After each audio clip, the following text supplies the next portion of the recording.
Disassemble the shears for sharpening. Clean corrosion and debris from the garden shears using a brass wheel. Sharpen the cutting edges of the shears.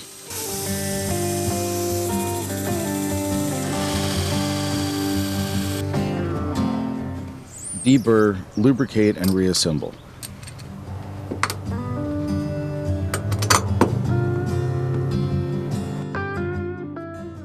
Set the tension of the blades and check the movement in your hand.